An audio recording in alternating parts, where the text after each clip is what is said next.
What if a death row inmate's final wish wasn't forgiveness, but something so disturbing it forced a police officer to question everything she believed in? A man sentenced to die. A female officer holding his fate in her hands. And one final request that should have been impossible to even consider, but she didn't walk away.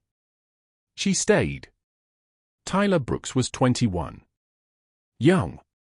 Quiet. No serious criminal history until the night everything changed. He was convicted of murdering his own mother.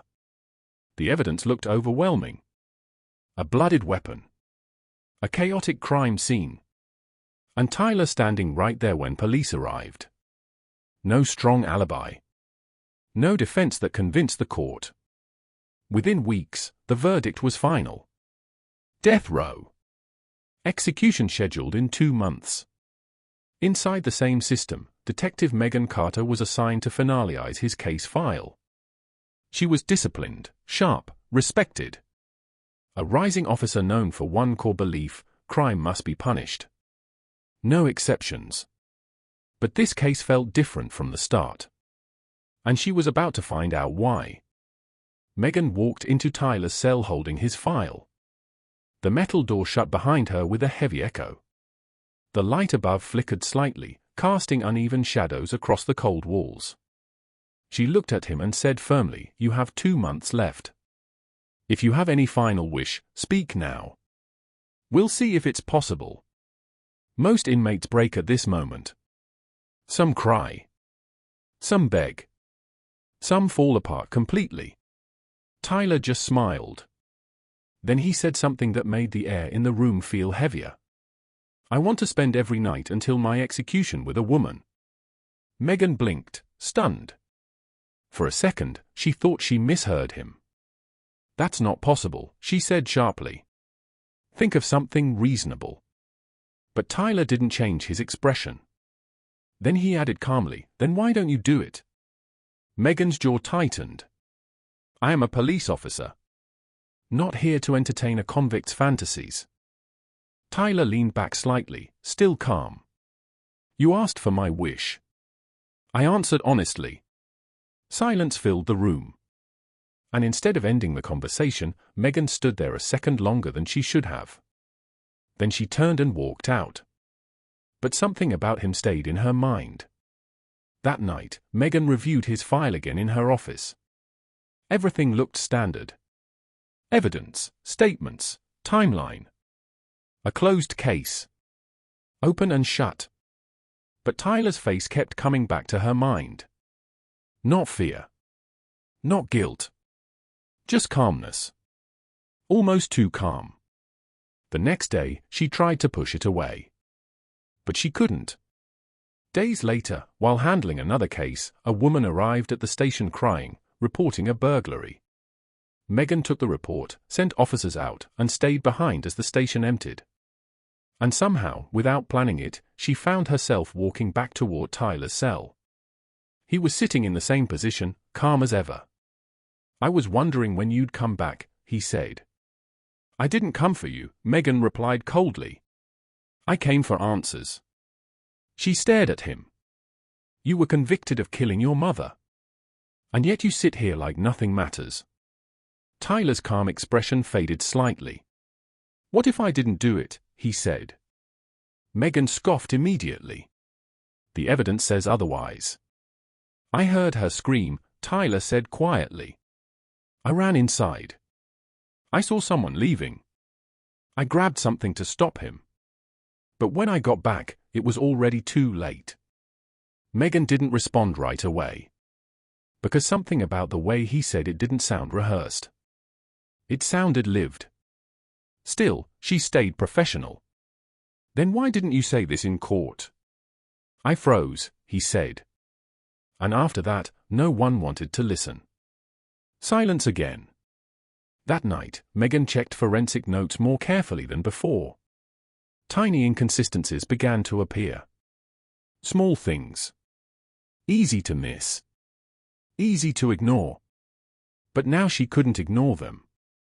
A few days later, an official directive arrived stating that if a death row inmate has a final wish and it can be fulfilled within legal boundaries, it should be considered. Megan read it twice. And for the first time, the case didn't feel purely procedural anymore. The next morning, she brought coffee to Tyler's cell. Something she had never done for any inmate before. He looked at it, then at her. "You're changing," he said. "I'm doing my job," she replied. But neither of them believed that fully. Tyler studied her for a moment. "You don't look at me like a monster."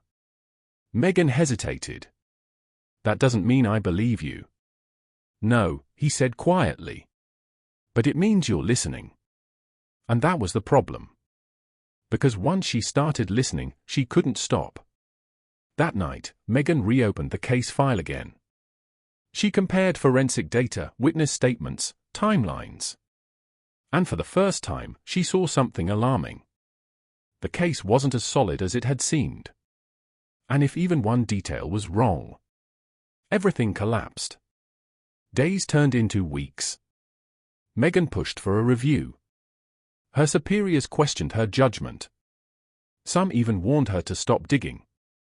But she didn't stop. Because doubt had already taken root. And doubt spreads fast. Finally, a breakthrough came. Re-examined forensic evidence showed fingerprints on the weapon that did not match Tyler. They matched someone else. A known criminal with a history of violence who had vanished after the murder. The case reopened immediately. Within days, the real suspect was located. He was arrested. And under pressure, he confessed. Tyler Brooks was innocent. A wrongful conviction built on panic, misinterpretation, and a rushed investigation. The truth collapsed the original case like a house of cards. Tyler was released. The day he walked out of the courthouse, sunlight hit his face like something unfamiliar. Freedom didn't feel real to him yet. Megan was waiting outside. No uniform. No authority. Just silence. "I don't know what to say," Tyler admitted. "Then don't," she said softly. "Just live." Months passed. Tyler struggled at first, but slowly rebuilt his life. Megan stayed in the system but shifted away from field arrests. Something inside her had changed permanently.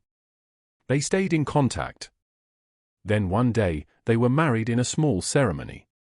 No celebration. No spectacle. Just two people trying to move forward from something neither of them fully understood. Life became quiet after that. Normal in ways neither had known before. Cooking together. Small arguments. Late-night conversations. Healing, slowly.